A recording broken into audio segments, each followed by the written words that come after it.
आज हम concept of electrode potential में जो हमारा सबसे इम्पॉर्टेंट सेगमेंट है ईएमएफ डायग्राम, इसको देखते हैं। हर साल ईएमएफ डायग्राम पर बेस्ड फुल क्वेश्चन आते हैं और 1 से 1.5 क्वेश्चन हमें मिल जाते हैं। तो करीब 9 से 15 नंबर के जो क्वेश्चंस होते हैं वो ईएमएफ डायग्राम से भी तैयार हो सकते हैं। यहाँ पर इसको हम देखेंगे आज कि ये ईएमएफ डायग्राम होता क्या है। तो अगर हम इसको देखें कि कोई एलिमेंट है ए और ये कन्वर्ट हो रहा है एक दूसरे ऑक्सीडेशन स्टेट में,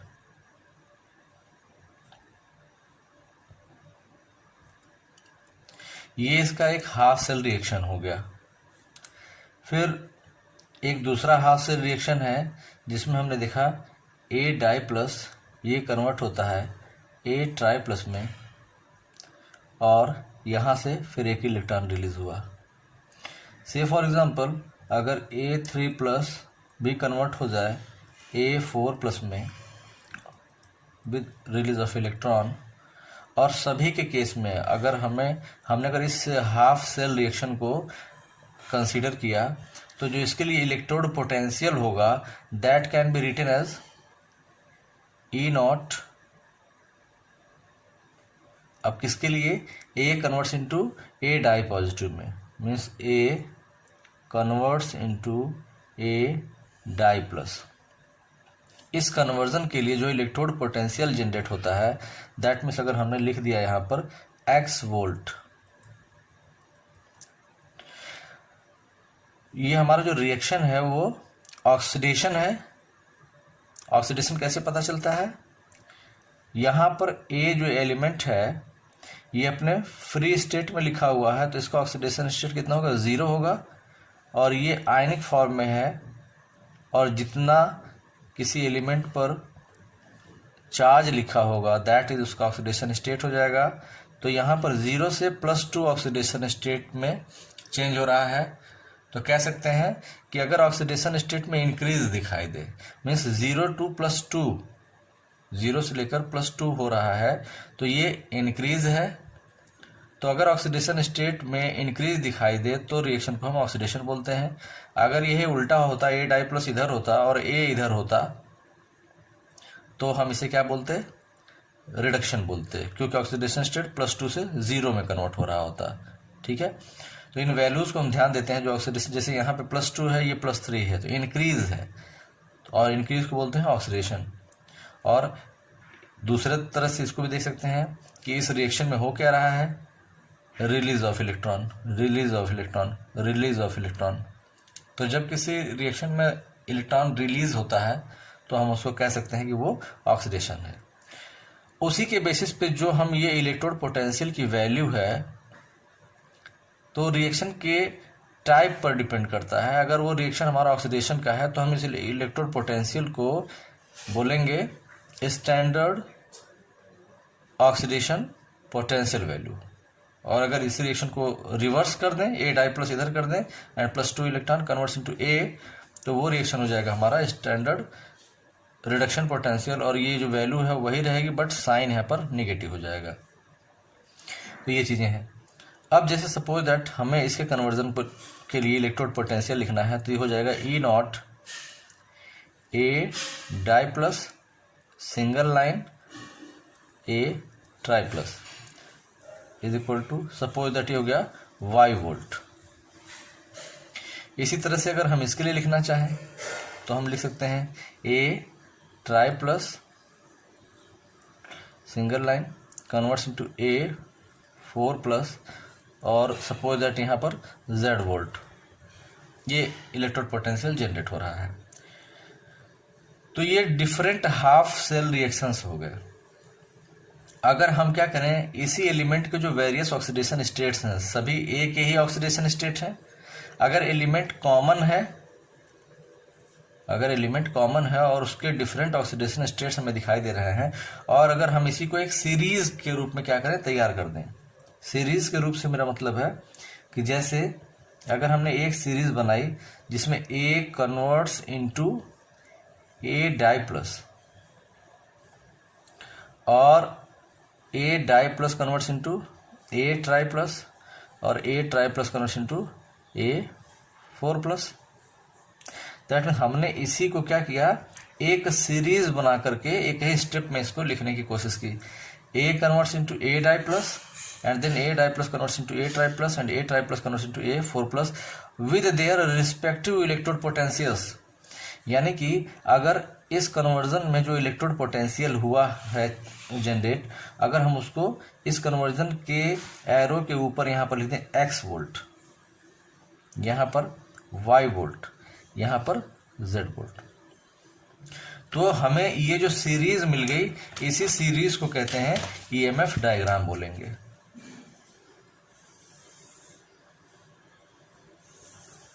ये हो गया हमारा ईएमएफ डायग्राम।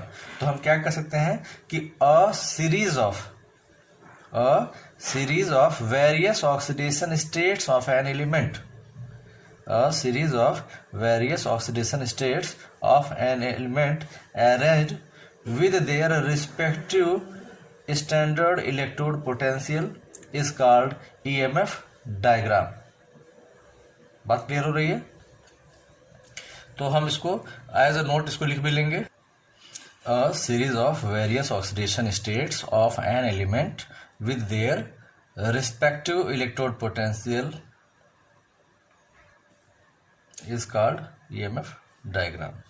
तो आई होप आपको ये बात समझ में आ गई होगी। और एक चीज और देखते हैं कि अगर इस रिएक्शन का मीडियम क्या है, अगर इस रिएक्शन का मीडियम एसिडिक मीडियम है तो हम इसको लिख सकते हैं ई नॉट ए, और अगर बेसिक मीडियम है तो हम इसको लिख सकते हैं ई नॉट बी, और अगर ये न्यूट्रल मीडियम है तो हम इसको लिख सकते हैं ई नॉट एन भी लिख सकते हैं। तो कह सकते हैं कि on the basis of medium of the reaction it can be represented as E naught A, E naught B और E naught N for acidic, basic and neutral medium respectively. ठीक है, तो ये बात हो जाती है कि what is an EMF diagram. तो एग्जाम में हमारे आता भी है कि ईएमएफ डायग्राम क्या होता है और इसके एप्लीकेशंस क्या है, इसकी यूटिलिटी क्या है। तो ईएमएफ डायग्राम और इसकी यूटिलिटी पर बेस्ड बहुत सारे क्वेश्चंस बनते हैं, और ये हमारे लिए एग्जाम में एक फुल क्वेश्चन लेकर के आता है और काफ़ी इंपॉर्टेंट सेगमेंट है, इसको थोड़ा सा समझ लेने की ज़रूरत है। तो आई होप ये बातें आपको समझ में आ गई होंगी कि जब किसी एलिमेंट के वेरियस ऑक्सीडेशन स्टेट्स को या उस डिफरेंट हाफ सेल रिएक्शंस को अगर हमने क्या किया है, एक सीरीज के रूप में अगर दिखा दिया with their respective electrode potential values, तो इसी सीरीज को हम बोलते हैं ईएमएफ डायग्राम। और देखते हैं इसकी यूटिलिटी क्या है और इस पर बेस्ड जो न्यूमेरिकल प्रॉब्लम्स आते हैं हमारे एग्जाम में वो कैसे हमें करने हैं। तो देखते हैं हम एप्लीकेशंस या utility of the EMF diagram, क्या इसका यूज है, कहाँ इसका एप्लीकेशन होता है। तो the first important application of the EMF diagram is with the help of EMF diagram we can calculate the unknown electrode potential. ठीक है, तो ईएमएफ डायग्राम से हम अननोन इलेक्ट्रोड पोटेंशियल भी कैलकुलेट कर सकते हैं। इसका क्या मतलब होता है, इसको जरा हम देखते हैं। सपोज दैट अगर जैसे हमने अभी कंसीडर किया था कि एक हमने सीरीज लिया था, ईएमएफ डायग्राम हमने बनाया था, एक एलिमेंट है, हमने मान लिया A converts into A di plus and A di plus converts into A tri plus and A tri plus converts into A 4+। और यहाँ हमने देखा था कि यहाँ जो इलेक्ट्रोड पोटेंशियल जनरेट होता है वो x वोल्ट होता है, यहाँ y वोल्ट होता है और यहाँ पे z वोल्ट होता है। तो ये हमने इलेक्ट्रोड पोटेंशियल देखा था। अब अगर हमें ये कहा जाए कि with the help of this known series of electrode potential, अगर हमें कहा जाए कि a to a tri plus इस कन्वर्जन में कितना इलेक्ट्रोड पोटेंशियल जनरेट होगा, तो ये हमारे लिए एक अननोन इलेक्ट्रोड पोटेंशियल हो गया। ठीक है, तो दैट मीन्स हम कह सकते हैं हमें क्या निकालना है, ई नॉट अननोन, ये हमें कैलकुलेट करना है, ये हमें फाइंड आउट करना है। तो ये हम कैसे निकालेंगे, तो हम देखते हैं इसको कि कैसे हम इसको निकालते हैं। सपोज दैट अगर हमने कन्वर्जन यहाँ पर देखा कि हमसे पूछा गया E naught A to A tri plus, ये हमें यहाँ से निकालना है। तो हम इसको कैसे निकालेंगे, तो हम ध्यान देंगे हमेशा कि जब भी हमें निकालना होता है किसी भी कन्वर्जन में कि कितना इलेक्ट्रोड पोटेंशियल यहाँ जनरेट हो रहा है, तो हमें यहाँ पर ध्यान देना होगा।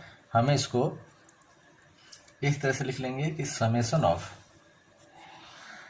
N i into E i upon summation of n i. ध्यान देंगे इस बात को, यहाँ समझ लें, समझना ही सबसे ज़रूरी है कि जैसे इस कन्वर्जन में जितने भी स्टेप हुए, अगर हम इसको और थोड़ा सिंप्लीफाई करें तो summation of n i E i upon summation of n i, तो ये तो कैसा भी रिएक्शन रहेगा तो हमें इस बात को ही फॉलो करना है।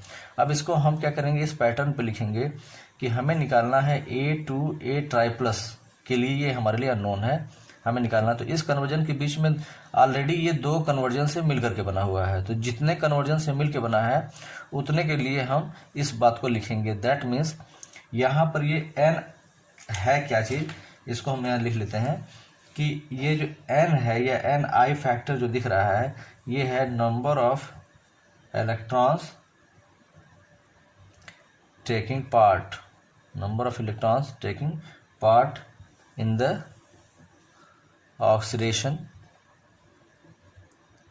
या फिर क्या हो सकता है ये रिडक्शन, जो भी कुछ हो, ऑक्सीडेशन हो चाहे रिडक्शन हो, जो भी हो, उस प्रोसेस में कितने इलेक्ट्रॉन्स पार्टिसिपेट कर रहे हैं। मतलब हमारा है सीधा सीधा कि अगर जैसे इस रिएक्शन में अगर देखें तो दो कन्वर्जन से मिल करके बना है, तो हम इसको लिखेंगे N1 E1 अपॉन, यस पूरा कर लेते हैं इसको, N1 E1 प्लस दूसरे स्टेप में N2 E2 कर लेंगे इसको, और नीचे समेशन ऑफ एन आई है, that means N1 plus N2 इसको लिख लेंगे। बात क्लियर हो रही है। अब कैसे है, क्या मतलब, इसको जरा हम बताते हैं आपको। ये E1 और E2 क्या है, पहले तो हमने एक कन्वर्जन को ले लिया है ना, इस कन्वर्जन के लिए हमने इसको मान लिया N1 E1 को, दैट मीन्स ये वाला जो पार्ट है इसके लिए हमने क्या किया है, इसको कंसीडर कर लिया। ये हो गया हमारा N1 और E1 के लिए पार्ट, और ये वाला जो पार्ट हमारा हो गया, ये हो गया N2 और E2 वाला हिसाब किताब। बात स्पष्ट हो रही है। तो ये N1 कितना होगा, N1 तो number of electrons taking part, तो ए जब कन्वर्ट हो रहा है ए डाई प्लस में तो कितने इलेक्ट्रॉन रिलीज कर रहा है, 2 इलेक्ट्रॉन रिलीज कर रहा है, तो N1 हो जाएगा यहाँ पर 2। और E1 इस कन्वर्जन में कितना इलेक्ट्रोड पोटेंशियल जनरेट हुआ है, तो वो x वोल्ट हो गया, ठीक है। और इसी तरह से अगर हम N2 की बात करें तो N2 कितना होगा इस प्रोसेस के लिए, तो ये हमारा सेकेंड कन्वर्जन है, और इस कन्वर्जन में कितने इलेक्ट्रॉन ए डाई प्लस कन्वर्ट हुआ है ए ट्राई प्लस में, दैट मीन्स कितने इलेक्ट्रॉन का यहाँ से रिलीज हुआ है, 1 इलेक्ट्रॉन रिलीज हुआ है। और इस कन्वर्जन में जो इलेक्ट्रोड पोटेंशियल जनरेट हुआ है E2, वो क्या है, y वोल्ट है, ठीक है। तो हम इसको क्या लिख लेंगे, इसको हम लिख सकते हैं 2x प्लस 1 इंटू क्या हो जाएगा y अपॉन 2 प्लस 1, ठीक है। अब इलेक्ट्रोड पोटेंशियल की जो वैल्यू दी रहेगी वो हम यहाँ पर पुट कर लेंगे, ठीक है। तो अभी हम उसको और भी एग्जांपल से इसको डिस्कस करेंगे। जैसे अगर इसी में अगर हम एक और देख लेते हैं, अगर कि हमसे अगर कहा जाए कि एक और इलेक्ट्रोड पोटेंशियल इसी में मेज़र करें, जैसे ये एक अननोन ये भी हो गया हमारे लिए, A di plus converts into A4 plus में, तो अब हमें तो समझ में आ गया होगा तरीका।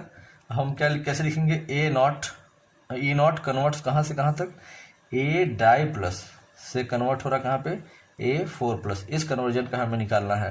तो हमें summation of n i E आई पता ही है, तो हम यहाँ फिर वही बात लिखेंगे N1 E1 plus N2 E2 upon N1 plus N2, clear है।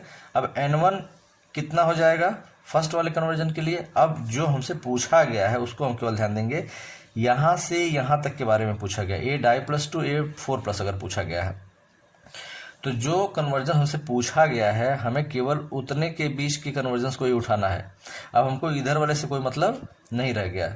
जैसे हमने पहले अगर यहाँ से यहाँ तक वाले कन्वर्जन को कंसीडर किया था तो हमें इससे मतलब नहीं था। अब डायग्राम में दिया हो इससे कोई बहुत मतलब नहीं है, डायग्राम में तो कुछ भी दिया जाएगा, बट हमें ये ध्यान देना है कि हमें पूछा क्या गया है।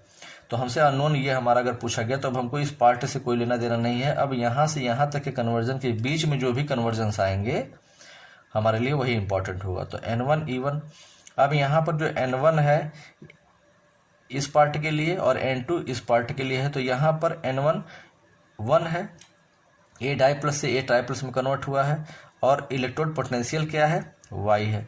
और प्लस N2 वाले में देखें, N2 वाले में भी ट्राई प्लस से कन्वर्ट हुआ है A4+ में, तो यहाँ भी 1 है और इलेक्ट्रोड पोटेंशियल कितना है Z है। ये वैल्यूज दी जाएंगे एग्जाम में, एक्स वाई जेड तो हमने कंसीडर कर लिया ऐसे केवल। अब N1 + N2 क्या हो जाएगा 1 + 1, ठीक है। तो इस तरह की प्रॉब्लम्स आती हैं एग्जाम में। तो ये हमारे EMF डायग्राम का जो फर्स्ट यूटिलिटी है, फर्स्ट एप्लीकेशन है कि with the help of EMF diagram we can calculate the unknown electrode potential. यानी कि हमारे एग्जाम में क्या हो सकता है, कह सकते हैं कि किसी अननोन हाफ सेल रिएक्शन के लिए पूछा जाएगा, अननोन हाफ सेल रिएक्शन के लिए पूछा जाएगा with the help of known half cells, है ना। तो हमारे पास नोन हाफ सेल्स के दिए हुए हैं, हमसे अननोन एक जो है बना करके पूछ लिया जाएगा, ठीक है।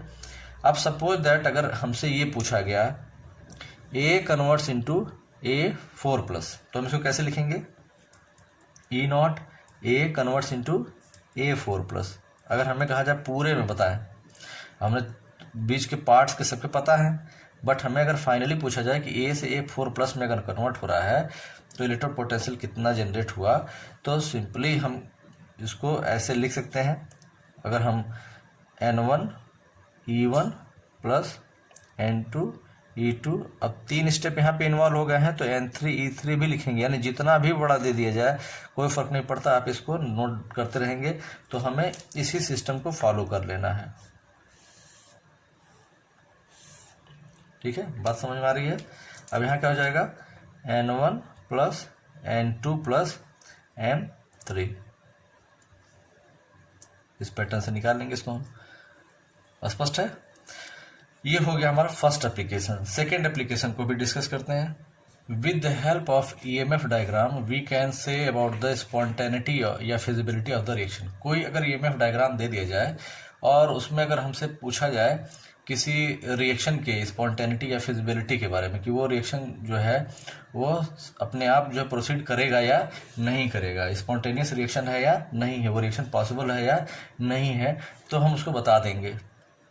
कैसे बताएंगे, हम ऐसे ही जैसे यहाँ पर कैलकुलेट कर रहे हैं E0 किसी भी रिएक्शन के लिए। अगर हमने कोई रिएक्शन सीक्वेंस अपने EMF डायग्राम से उठाया, अगर हमने अपने EMF डायग्राम से कोई रिएक्शन सीक्वेंस उठाया और उसके लिए E0 रिएक्शन जो भी आ रहा है उसकी वैल्यू अगर पॉजिटिव आती है तो वो जो रिएक्शन होगा ये पॉसिबल होगा, या क्या कह सकते हैं रिएक्शन जो होगा वो स्पॉन्टेनियस होगा, रिएक्शन जो होगा वो फिजिबल होगा, ठीक है। अगर E0 रिएक्शन जो है इसकी वैल्यू अगर निगेटिव आती है तो रिएक्शन जो है वो पॉसिबल नहीं होगा, रिएक्शन को क्या बोलेंगे नॉन स्पॉन्टेनियस रिएक्शन बोलेंगे, यानी ऐसा रिएक्शन जो है वो पॉसिबल नहीं है या नॉन स्पॉन्टेनियस है। इस तरह की चीज़ें निकल करके आती हैं एग्जाम में, चीज़ें पूछी जाती हैं कि with the help of EMF diagram आप ये बताएं कि रिएक्शन जो है वो स्पॉन्टेनियस है या नहीं है, फिजिबल है या नहीं है, या फिर नॉन स्पॉन्टेनियस है। तो हम जब कैलकुलेट कर लेते हैं EMF डायग्राम से तो हम देखते हैं कि जो फाइनली जो वैल्यू आ रही है वो पॉजिटिव आ रही है या फिर निगेटिव आ रही है, उसके बेस पे हम कह देते हैं कि वो रिएक्शन जो है हमारा स्पॉन्टेनियस है या नॉन स्पॉन्टेनियस है, जैसा कि हमने इलेक्ट्रोकेमिकल सीरीज में पढ़ा भी था, ठीक है। अब हम देखते हैं कुछ प्रॉब्लम्स कैसे एग्जाम में आते हैं। सपोज दैट हमारे एग्जाम में ये क्वेश्चन अगर आता है कि on the basis of following EMF diagram predict the unknown electrode potential. तो अननोन इलेक्ट्रोड पोटेंशियल हमें बताना है विद द हेल्प ऑफ ये सीरीज अगर दे दी गई है, ये डायग्राम दे दिया गया तो हमें बताना है। जैसे हमसे पूछा गया कि Mn converts into Mn try plus, इस कन्वर्जन में यहाँ पे E नॉट जो आएगा रिएक्शन का वो कितना आएगा, इलेक्ट्रोड पोटेंशियल कितना जनरेट होगा। ठीक है, तो हमें क्या करना है, तरीका तो पता ही है, हम उसी तरीके से यहाँ करेंगे। कैसे होगा, E नॉट, अब हमें देखना है इसमें स्टेप्स कितने हैं। हमसे पूछा क्या गया है, Mn कन्वर्ट्स इनटू, है ना, तो यहाँ हम इसको लिख भी लेंगे Mn converts into Mn try plus. ठीक है, देन इक्वल्स क्या होगा, लिख सकते हैं N1 E1 plus N2 E2। जितने स्टेप इन्वॉल्व होंगे उस कन्वर्जन के दौरान हम उतने E1 E2 वगैरह क्या करेंगे, यहाँ से कंसीडर कर लेंगे, and then upon N1 plus N2। ठीक है, अब यहाँ से हमारे पास सारे वैल्यूज़ हैं। जैसे हम यहाँ देख रहे हैं N1 की वैल्यू क्या है इस कन्वर्जन में, N1 है हमारा, अब Mn कन्वर्ट हो रहा है Mn डाई प्लस में, तो यहाँ से कितने इलेक्ट्रॉन रिलीज हुए हैं, 2 इलेक्ट्रॉन रिलीज हुए हैं, तो 2 हो जाएगा। और E1 इस दौरान कितना हुआ है, प्लस 1.19 वोल्ट। इसी पैटर्न पे अगर हम N2 और E2 की बात करें तो N2 कितना होगा, अब Mn डाई प्लस कन्वर्ट हो रहा है Mn ट्राई प्लस में, तो केवल 1 इलेक्ट्रॉन रिलीज हो रहा है इस कन्वर्जन में, और E2 कितना जनरेट हो रहा है, माइनस 1.51 वोल्ट। तो बस हमें बस यही आइडेंटिफाई कर लेना था। अब N1 V1 E1 की जो वैल्यू है वो यहाँ पे पुट कर देते हैं, तो 2 इंटू 1.19 एंड प्लस यहाँ पर कितना होगा, N2 कितना है 1 है, और E2 कितना है माइनस 1.51 वोल्ट है। कोई कन्फ्यूजन तो हो नहीं रहा है यहाँ पे, ठीक है ना। और N1 कितना है यहाँ पे 2, और N2 कितना है 1। हमने इन वैल्यूज़ को पुट कर दिया, इसको अब हम फाइंड आउट कर लेंगे। जो यहाँ से आ जाएगा दैट मीन्स ये आ जाएगा हमारा 0.29 वोल्ट। आप इसको चेक कर लेंगे वैसे, ठीक है, कहीं कैलकुलेशन में एरर ना हो, हमने अपनी तरफ से जो कर दिया 0.29 वोल्ट यहाँ पर इस कन्वर्जन में। ये जो अननोन इलेक्ट्रोड पोटेंशियल जनरेट करने की बात कही जा रही थी, ये इसका सोल्यूशन हो गया। ठीक है, अब अगर पूछा जाए रिएक्शन फिजिबल है कि नहीं है, तो फिजिबिलिटी में भी देखते हैं ये वैल्यू कैसी आ रही है, विद पॉजिटिव साइन आ रही है। ठीक है ना, तो हम इस बात को ध्यान में रखेंगे कि हमारी जो वैल्यू आ रही है वो पॉजिटिव आ रही है कि नेगेटिव आ रही है, तो फिजिबिलिटी ऑफ रिएक्शन को भी बता देगा। यानी अननोन इलेक्ट्रोड पोटेंशियल भी कैलकुलेट कर लिया, फिजिबिलिटी अगर यहाँ पर नोन कर दिया जाए कि predict about the feasibility of the reaction या स्पॉन्टेनिटी ऑफ द रिएक्शन, तो हम बताएंगे यहाँ पे E नोट की वैल्यू जो है वो पॉजिटिव साइन के साथ में है, तो ये रिएक्शन जो हमारा है वो स्पॉन्टेनियस रिएक्शन में होगा। ठीक है, इसी में अगर हम एक चीज़ और देखते हैं कि अगर मान लीजिए हमारे क्वेश्चन में ये पूछा जाए कि यहाँ पर इसके बारे में बताएं, ये अगर सपोज दैट ये अननोन कन्वर्जन एक उठा लिया, पूछे इसके बारे में, तो इसको हम कैसे लिखेंगे, E not Mn die plus, जहाँ से पूछा है जहाँ तक पूछा है उसको लिख लेंगे, एरो बनाएंगे MnO4 माइनस ये पूछ दिया, तो इसको हम कैसे लिखेंगे। अब कितने स्टेप हो गए, एक स्टेप ये हो गया, 1 2 3 4, तो 4 स्टेप्स हैं यहाँ पे, तो लिखेंगे इसको N1 E1 plus N2 E2 plus N3 E3 plus N4 E4 upon N1 plus N2 plus N3 plus N4। बहुत ही आसान प्रॉब्लम है, ये सारी चीज़ें जो करनी है हमें बहुत आसान है, बस हमें केवल जो लैंग्वेज है क्वेश्चन का हमारे उसको समझ लें कि पूछा क्या जैसे आ रहा है। ठीक है, अभी और भी तरह की चीज़ें हैं, सेम क्वेश्चन हम देखेंगे, बार बार यही ईएमएफ डायग्राम आपके सामने आएगा, लेकिन जो पूछने का पैटर्न होगा वो बार बार अलग होगा। जैसे अननोन इलेक्ट्रिक पोटेंशियल बताने के लिए, स्पॉन्टेनिटी बताने के लिए, और भी अभी कुछ देखते हैं, कुछ हर क्वेश्चन में, हर प्रॉब्लम में कुछ अलग अलग बातें आएंगी अभी। तो ये बात समझ में आ गई। तो हम क्या करेंगे, सीधे सीधे हमारे पास सारी चीज़ें हैं, N1 E1, तो हम देखेंगे यहाँ से कन्वर्जन में, यहाँ से कितना का हुआ, N1 ये हो गया, और E1 कितना है इंटू इसी कन्वर्जन में माइनस में है 1.51 वोल्ट, ठीक है। एंड प्लस N2 की बात करें, अब यहाँ हम नीचे भी लिखते चलते हैं, N1 कितना था, 1 हो गया, ठीक है। N2 और E2 पर आए तो ये सेकेंड कन्वर्जन हुआ। यहाँ पर देखें, अब यहाँ हम देख रहे हैं कि Mn3+ है, वो कन्वर्ट हो रहा है MnO2 में। तो यहाँ तो सीधा सीधा सब दिख रहा है कि ऑक्सीडेशन स्टेट यहाँ पे +3 है, बट यहाँ का ऑक्सीडेशन स्टेट हमें दिखाई नहीं दे रहा, तो हम अपने तरीके से इसको निकाल लेंगे। अब MnO2 में Mn का ऑक्सीडेशन स्टेट कितना है, तो जितना ऑक्सीडेशन स्टेट Mn का होगा उसे हम क्या करेंगे, x मान लेंगे, x, ठीक है। हम यहाँ से x करके निकाल लेंगे। अब कैसे निकालेंगे, हमने Mn को मान लिया x और प्लस करेंगे ऑक्सीजन का, हमें ऑक्सीडेशन स्टेट पता है कि ऑक्सीजन का ऑक्सीडेशन स्टेट जो है ऑक्साइड फॉर्म कितना होता है, -2 हुआ करता है। लेकिन यहाँ ऑक्सीजन कितने हैं, 2 ऑक्सीजन है और दोनों का ऑक्सीडेशन स्टेट -2 है। तो फार्मूले में जितने भी एलिमेंट्स दिखाई देते हैं सबको हम प्लस करते जाते हैं उनके ऑक्सीडेशन स्टेट्स को। तो Mn का निकालना है हमें, तो इसको x कर लिया, प्लस 2 ऑक्सीजन का निकालना है, ऑक्सीजन का -2 होता है, इक्वल्स, अब इस पूरे पर चार्ज हमें कुछ दिख नहीं रहा, तो इक्वल हो जाएगा 0, and then x equal to कितना आ जाएगा, +4। तो यहाँ से हमें ऑक्सीडेशन स्टेट निकला, कितना गया, +4 ऑक्सीडेशन स्टेट है Mn का यहाँ पर। तो हम इसको क्या करेंगे, इन शॉर्ट यहाँ पे लिख लेंगे। अब Mn+3 से Mn+, अब जो है बाकी को हम ध्यान नहीं देंगे कि ऑक्सीजन है कि नहीं है, क्या है, हमने इसको निकाल लिया। निकालने के लिए केवल हम इसको अलग से निकाल लेंगे, बट हमें कंसंट्रेट किस पे करना है, Mn3+ का कन्वर्जन किस में हुआ है, Mn4+ में हुआ है। तो फिर यहाँ पे n की वैल्यू कितनी आ जाएगी, 1 हो जाएगी, एंड प्लस E2 की बात करें, उस कन्वर्जन में -0.95 वोल्ट दिया हुआ, प्लस अब यहाँ पर वैल्यू कितने, 1। अब N3 की बात करते हैं जरा, अब यहाँ से यहाँ कन्वर्जन जो हुआ है, अब MnO4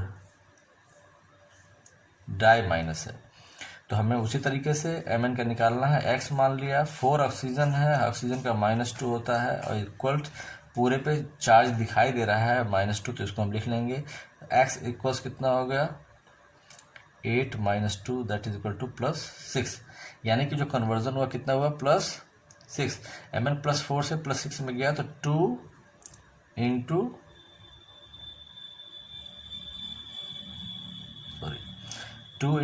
कितना हो जाएगा। अब इस कन्वर्जन में इलेक्ट्रोड पोटेंशियल कितना है, -2.26 वोल्ट, एंड प्लस यहाँ भी लिख लेंगे। अब आते हैं Mn4 पर, तो यहाँ से फिर देखते हैं MnO4 डाई माइनस में कितना ऑक्सीडेशन स्टेट है। तो यहाँ हम देखते हैं MnO4 सिंगल माइनस है, x + 4 इंटू -2 इक्वल्स -1, तो x कितना हो जाएगा यहाँ पे, 8 - 1 दैट इज इक्वल टू +7। तो यहाँ लिखेंगे +7, तो 6 से 7 यानी कि 1 इलेक्ट्रॉन का रिलीज हुआ यहाँ से, एंड देन इनटू कितना oxidation state, 0.56 with negative sine upon 1, ठीक है। अब इसको भी कैलकुलेट कर लेंगे, जितना आ जाएगा वो उसकी वैल्यू हो जाएगी एग्जैक्ट, ठीक है। तो ये प्रॉब्लम हमारे एग्जाम में इस तरह के आते हैं कि जो भी हमें अननोन करके पूछा गया कि इस अननोन का इलेक्ट्रोड पोटेंशियल कितना होगा, तो हम आसानी से बता देंगे, ठीक है। इसी तरह से और भी बहुत सारे प्रॉब्लम्स आते हैं, तो हम अगले वीडियो में बाकी प्रॉब्लम्स को देखते हैं। अभी के लिए बस इतना ही। लाइक, सब्सक्राइब और शेयर जरूर कर दिया करिए, और चीज़ें कैसी हैं आपको समझ में आ रही हैं, कोई प्रॉब्लम हो तो आप मेरे पर्सनल नंबर पे आप जो है मैसेज कर सकते हैं, पूछ सकते हैं वहाँ से, ठीक है।